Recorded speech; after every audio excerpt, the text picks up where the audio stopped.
please make sure you go over to YouTube, subscribe, or you can always find us on any of the podcast platforms, and that's Fostering Change. Well, you know what? It's so hard to believe this is actually 2024. I know I repeated that earlier in my podcast, but I'm still just surprised that we're already halfway through the month of January. And what a month it's been. I have actually been all over the place already, but I'm loving the fact of doing my podcast. You know, I keep telling people all the time, last season, but I reminded everybody that at the end of last year that it's not going to be my last season, that I'm going to continue on doing this podcast because of amazing guests and the amazing guests I have coming on. You know, the fact is I truly do know that each and every one of us, as my sweatshirt says, be a good human. And how you are a good human is you support each other. You truly do. When someone's out there and they're getting ready to make change, be there to support them, no matter what it is, no matter how small it is.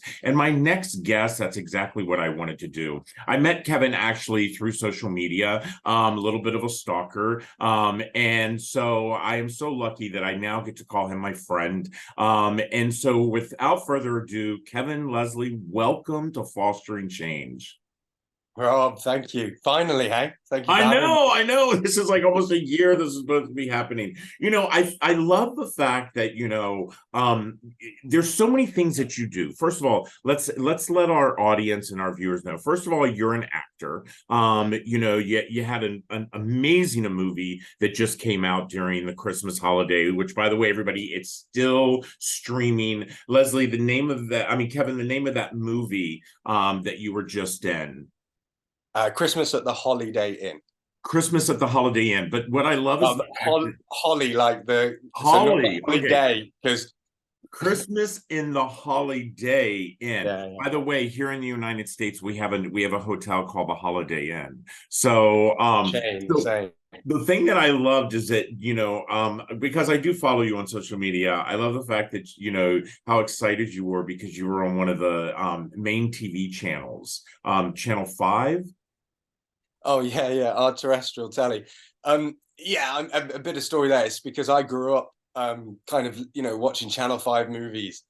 So it was this really kind of weird place to be where then I imagined almost, is there a young version of myself watching movies on Channel 5 that then grows up to want to be an actor? Because that's kind of like, you know, my journey and where I came from in terms of watching these films and then to be leading out films that are on Channel 5. So yeah, this is the second time in my career that I've led a film that's gone to Channel 5. So it's kind of like a little proud moment, let's say. Well, I'm very proud, and I think I wish everybody, and by the way, for those who want to know, yes, it is the 16th of January, but we still have some of our Christmas decorations up. So I know that we're still in the Christmas spirit. Everybody else that's in the Christmas spirit, or even if you're not, and you just want a feel-good movie, definitely check out my friend Kevin's movie. Kevin, you're actually, I wanted you to come on because I wanted to talk about these two amazing books that you have, okay? For those who follow us on Comfort Cases, we had a lot of posts, you know, wanting people to buy one so they could give one. That's what Kevin does. He gives them to us here at Comfort Cases, but he truly supports our Comfort UK office, which is, you know, so dear to my heart. Kevin, being an actor, what made you decide to write two children's books? Do you know what the honest answer to that? I think being kind of creative, you know, not to bring the tone down, but how they all came about is I lost my granddad to COVID. Obviously, we all experienced that in some way, shape, or form, and really, I dealt with the grief and the loss and the sadness by, you know, telling, you know, with storytellers at heart. So just kind of writing down antidotes and things, and then it kind of just naturally blossomed from that. And I wanted to share his warmth, his character with the world. So yeah, and that's how kind of Granddad Brian and His Stories kind of grew. I mean, I love the fact that, first of all, to hear the story of how these amazing books came about, through I always say that, you take your pain and you make it into a purpose. Yeah, And knowing that you took your pain and you made it into a purpose to continue on with your grandfather's stories, but to put them in such a way that a child would absolutely love them. Now, I know you have a little one, and she's at that age where you're reading to her.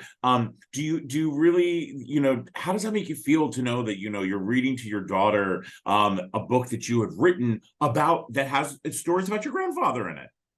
yeah, that's so key, that it's like the memories then live on, that you can kind of share that and share that with my daughter.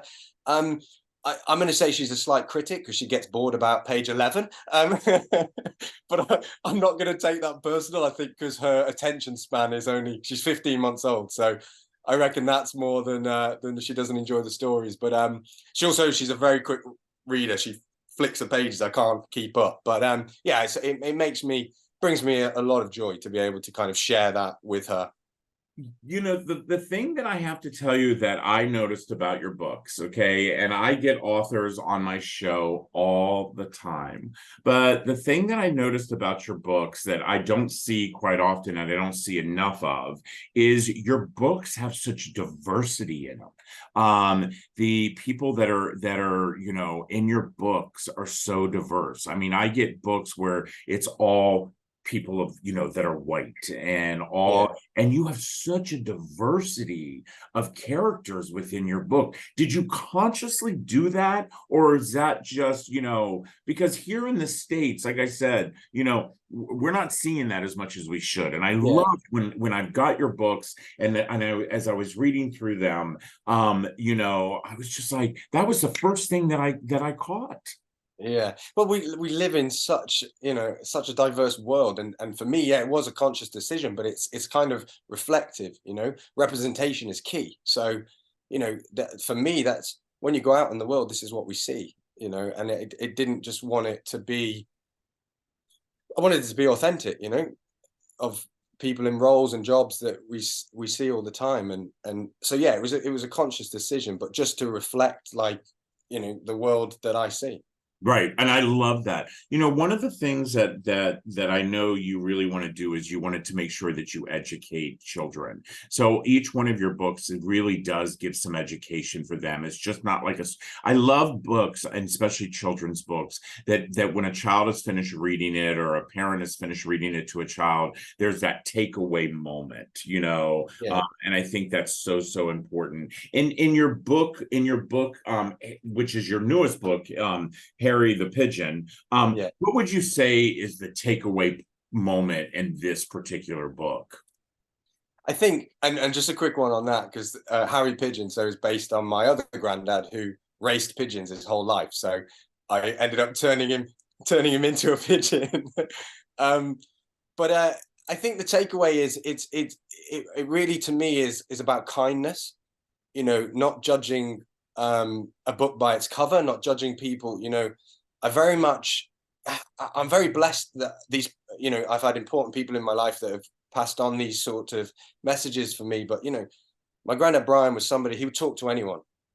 He'd give everyone time of day, and that really stayed with me. And I think there's sometimes people are in positions that they don't choose to be in, or we don't know everyone's circumstances. So I think the minimum we can do is just be kind and nice to people. And I think that's the point of the message, that you don't always have to get stuff from people, but if you build a community where you help people, with Harry Pigeon, with not giving spoilers, but Grandad Brian takes it upon himself to help this character, and then it actually pays dividends before the end of the story, because something happens and Harry Pigeon saves the day, really, for Grandad Brian. Yeah, I absolutely love that. I absolutely love that. I love the fact, and by the way, everybody, for those of you who didn't realize this, as I said before, every single time that you purchase one of my friend's books, Kevin actually donated to Comfort Cases. And Kevin, if I'm not mistaken, you donated over 300 books to our organization. That it was that, but then as we've got kind hearts, we upped it to 500. Wow. Everybody listen, 500. Do me I mean, I say this so many times, and I truly, truly believe it. You have to support. You have to support. And how you can support is, buy this book for your kids, buy this book for your grandkids, buy this book. I'm going to tell you, those who are watching, buy this book for your school. I, as someone who has written a children's book, one of the things that I always do is I send it to schools because I want it to be in their library, because there are so many kids out there, as we know, kids in foster care. And the reason we do give them a book is that there are so many kids who, they don't have a book. They don't get a book. They don't have a book, but you've given 500 of these books to Comfort Cases. And I know for a fact, my friend Sarah, who's the CEO of our Comfort Case UK, I know they're going in those cases immediately. Here in the US as well, we're putting them in our cases immediately. Kevin, as we close up today, I really would like to know, are you going to write another book? There isn't a plan for one, but to be honest, there isn't a plan for a second one. I think if creatively, it's kind of how my acting career is. If it's a story I want to tell, right, and I think, and I'm passionate about it, then yeah, there's not a yes or no to that. It could be one, it could be not. It depends on what's going on. Well, I have a feeling that there are a lot more stories that Granddad Brian has that you have hidden up there that a lot of kids would absolutely love to have. Listen up, everybody. A couple of things I'm going to ask. Number one, I want you to check out Kevin's movie. It is absolutely amazing. My family actually got to watch it during the Christmas holidays. I know you're going to love it. Number two, the book is still for sale. You'll be able to have a link right here to click right on and be able to purchase this book. And remember, when you purchase the book, one will actually go into a Comfort Case. And that's one of the things Kevin wanted to make sure happens, is that he was helping kids who are in foster care. Kevin, listen, I have to tell you, thank you, my friend. Thank you for being my friend. We are going to continue to share these. We're going to have his link embedded in our website. So if you didn't catch our podcast, you can go back and watch it again. You'll be able to click. It'll go right on to where Kevin, you can go and purchase his books. And Kevin, I know you and I'll be talking again, because I know there's going to be a new movie coming out very soon. So, listen, thank you. Listen up, everybody. It is another great episode. I love the fact of these short, great conversations that truly can make you figure out what you need to do. And what I know you need to do is to go out and purchase my friend's books, send them to the library, send them to schools, give them to your grandchildren, give them to your children, but always remember, there is no such thing as a used book. It's a book that's been loved. And so after you've loved it in your mind, you loved it in your heart, do me a big favor, pass that book on, pass it on, and let another kid love it, because you never, never, ever know what that is going to mean to a child who reads an amazing book like this, and both of them. Until we meet again, I hope each and every one of you continue to be a good human. Take care, everybody. Hey everybody, it's Rob Scheer, the founder of Comfort Cases, and thanks for tuning in to Fostering Change. You can actually watch a couple of episodes right here